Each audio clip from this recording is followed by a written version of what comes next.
My husband confessed that my best friend's 3 kids are his. He left to fix everything, only to return with a shocking proposal that broke me completely. I'm female, 44. My entire marriage to my husband, Ken, male 43, is in shambles, and I am kind of relieved. We had been married for over 20 years and have been childless due to my husband's wishes of not being burdened by children. I wasn't really keen on having kids either, so it worked out for us. However, despite not having kids, the usual reason marriages tend to lose their spark after the first few years of our relationship, I realized that my husband had simply stopped putting any effort into the relationship.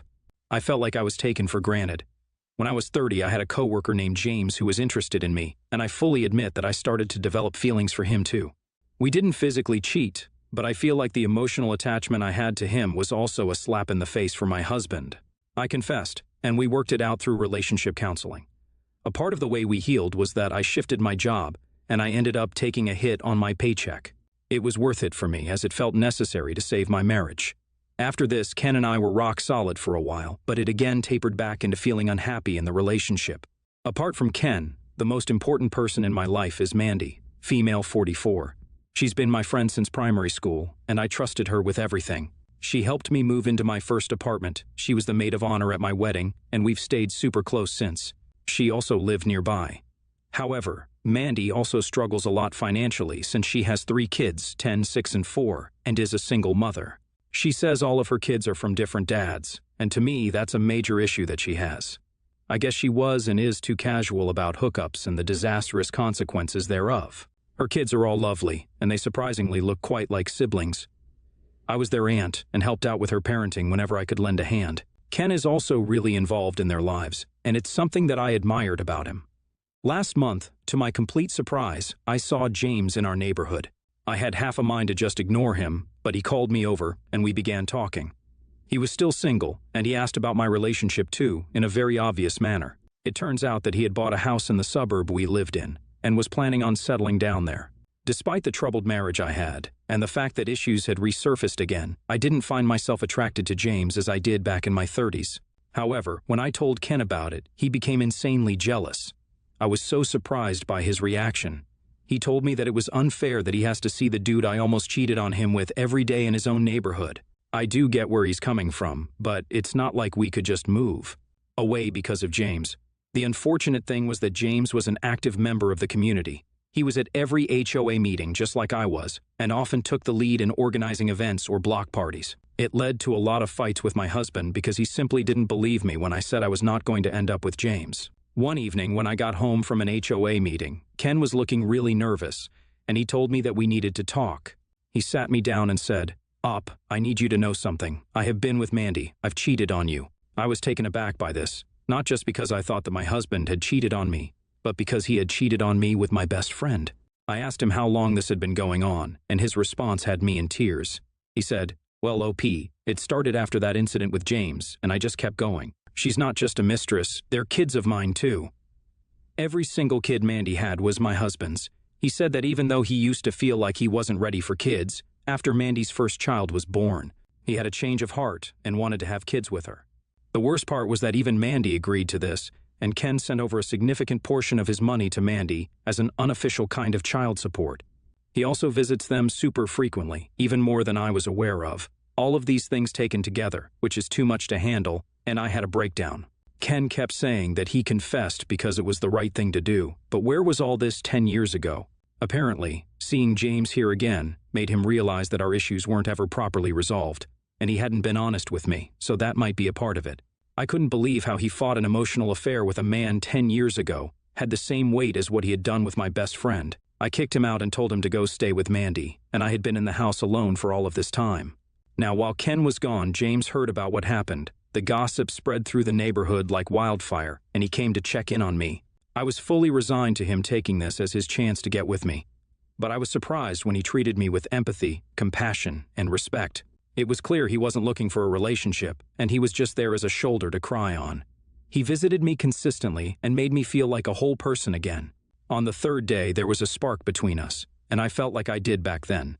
It was clear that there was something between us, and we slept together.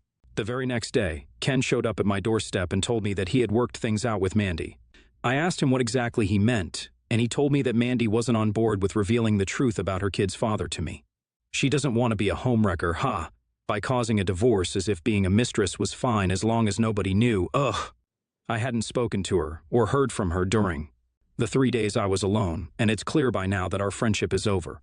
She's probably too scared to talk to me anyways. Ken told me that Mandy was willing to fully raise the children herself as long as she got a legal contract giving her child support. In return, Ken and I could continue trying to rebuild our marriage. That was his solution. I literally laughed in his face. James was also there, and when my husband saw him, there was a huge brawl. I told Ken that we were done, and I'm filing for divorce, and as he was walking away, he shouted, "You couldn't even wait until we were divorced to jump on somebody else." Honestly, I feel like he has no right to say that after everything he confessed to me. But a few of my friends are saying I should have waited before sleeping with James. It might also hurt me during the divorce proceedings since I am also technically a cheater now. When I think about it, I do think I ended up sleeping with James because I was emotionally vulnerable. So was I the a-hole for what I did?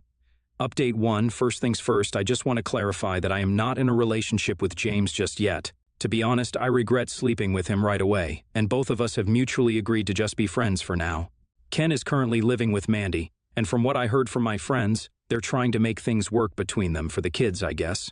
Despite not wanting to be burdened with kids, that's what's going to happen to my soon-to-be ex-husband. The divorce is going to take place mutually, so thankfully I won't have to fight him on that, but there's going to be a lot of nitpicking when it comes to assets and finances, and I will have to prepare myself for that. Update 2, Mandy ended up reaching out to me about a week after the divorce was finalized, and I spoke to her despite the anger I felt. She started by saying, "I didn't want to hurt you like this, Ope. Everything that happened between me and Ken just felt different, and that's why I had to be with him. I felt terrible about it, and I hope that everything being out in the open might help. But it really doesn't. Do you think we could still be friends?" I laughed as she finished her last sentence and told her that her feeling bad doesn't fix a single damn thing.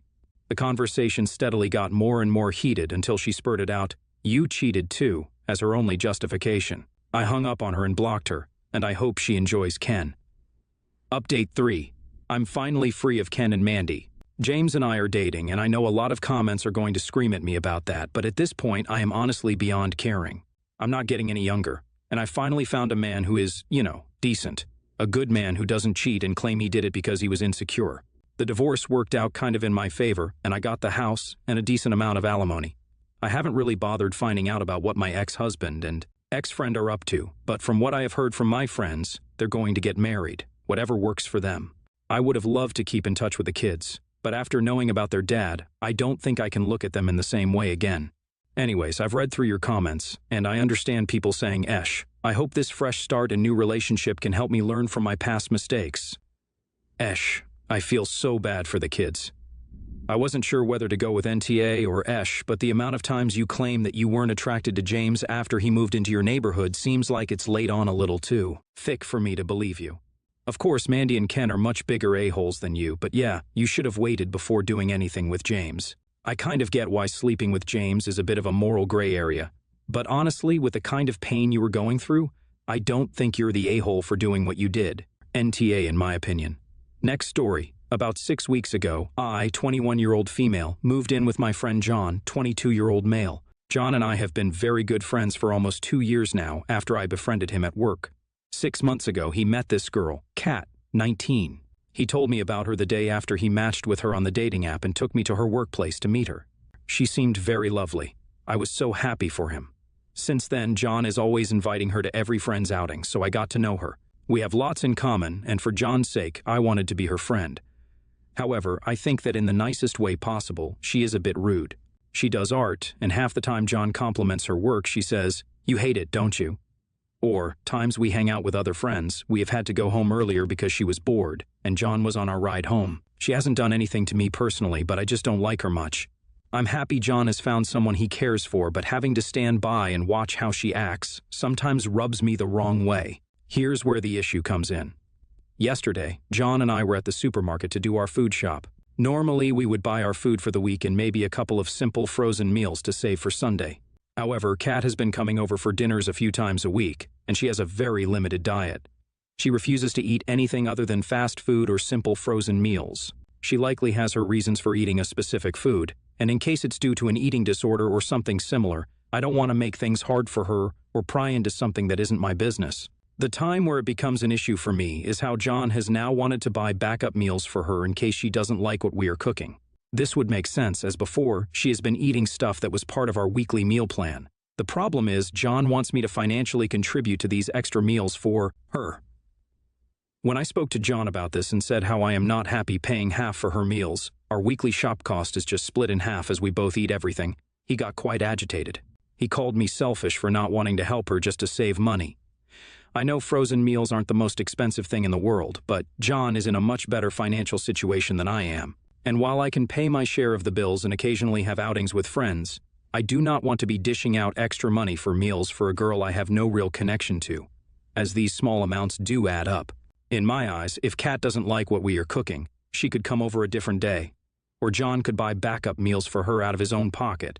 I feel like an a-hole, but I don't think I should be paying for an extra person's food. If my boyfriend had a similar situation to Kat, I see it as my responsibility to provide for him and his diet, and I'd never expect John to pay. Am I the a-hole for thinking this way? Do any of you have any advice? NTA, but it is time to take a financial and social step back from John as he navigates his new relationship. He can't expect Op to help finance the fact that his girlfriend eats like a child and needs backup meals. That is their expense alone. And perhaps separate shopping is now in order as you two no longer have the same joint priorities. On the flip side, I also wouldn't continue to rely on John as a writer if you constantly want to stay out with friends later. It honestly sounds like your life paths are just splitting at this time, and it is best to acknowledge that and adjust expectations of each other accordingly before bitterness sets in. I'd also get ahead of any ranting and living concerns sooner rather than later. If she's sticking around, it may be time to start planning an exit strategy. NTA, your roommate is being unreasonable by requesting that you help chip in for paying for his girlfriend's meals. You're not part of their relationship, you're just a friend and roommate of John's, not their other girlfriend. John wanting to buy these backup meals for his girlfriend should be his responsibility, not yours. Simply put, he can call you what he wants, he's still the unreasonable one. Thinking about it, shouldn't Kat be paying rent if they're showing up way too often? Or at least, maybe you should give your landlord a heads up the next time John brings up the idea that you have to pay for Kat's food. Next story, I, a fatty female, am getting married in June. The invites were all sent months ago. I come from a big family, my mom is one of 6. I did not invite her sister, my Aunt Anne, and female in her 50s. She is the only family member we did not invite. My Aunt Anne and I have a very complicated history. We were very close when I was younger. She was the crazy, unpredictable aunt that would let us buy and do anything we wanted. As I got older, I started realizing my parents probably shouldn't have trusted her with us in her care. She will do anything for attention. She's a compulsive liar, and many other things. Character limit. Then, in high school, she kidnapped me in the disguise of a California weekend trip and held me for ransom against my parents. When I gave her a second chance in college, she kicked me out onto the street, leading to me being homeless for over a month in a state where I had no family besides her to turn to for help. For me, that was my last straw. After that, she tried her behavior onto my other cousins. There's 11 of us, keeping the cycle of trying to be the core aunt. Then when she would overstep, people got mad and she got defensive and did something crazy, a few times worse than what she did to me. Since then, one of my uncles allegedly got a restraining order against her. She is not allowed near any of his children. So tonight, she called my mom, trying to really butter her up with a sob story for 30+ minutes before begging for an invite. My mom told her she would have to talk to me directly because it's my wedding. To that, Aunt Anne said, "Well, aren't you paying for it? Or you should invite who you want," which my mom responded with, "No, they are paying for the wedding, 100% themselves, something I'm very proud of, by the way. Yay us." Aunt Anne was flabbergasted, to say the least. She thought my parents paying for it would be her ticket in if she could guilt-trip them enough. When my mom was summarizing this to us, my dad was also in the room. He insisted that saying no to her will not work, that she will try to show up and act like she was invited. I told him that if she decides to arrive, she will promptly be escorted off the property. I don't want her there. My husband 1000% supports my decision. Also, my uncle with the restraining order will be there with his kids, so legally she can't. My dad said, "You should take the higher ground. It will ruin your day if you let her get to you. Just let her do her thing. I should ignore her and enjoy my day." I said having an unwanted guest will ruin my day, not asking someone to leave. He leaned into it, saying that it is in bad taste. I asked him if I should just let any random person that didn't get an invite attend. He said that's different, she's family. We went back and forth for a good 15 minutes about this. When he left, we were still not in agreement. He thinks I'm the a-hole for not letting her stay if she intrudes and not taking the high ground. I can't stop thinking about this, and am now starting to question my boundaries. Am I the a-hole? NTA, this woman legitimately sounds dangerous, and maybe I don't know the details of how restraining orders work. But if the uncle is present, she cannot be without being in violation of the order, right? Sadly, I think you do need to hire a security service for this event. It sounds like it would be very, very problematic if she shows up and it's not going to come down to whether she receives an invitation or not. This is not about ruining or embarrassing her. It's about holding on to the boundaries of your entire family needs against her. NTA, but your dad's point of view is concerning. She kidnapped you. Like, yeah, her coming to the wedding is different than a rando crashing the wedding, as in having the rando crash would be preferable. You'd have a neutral opinion of a rando, but a very negative opinion of your aunt, plus there's a non-zero chance that the rando is actually Bill Murray, so, yeah.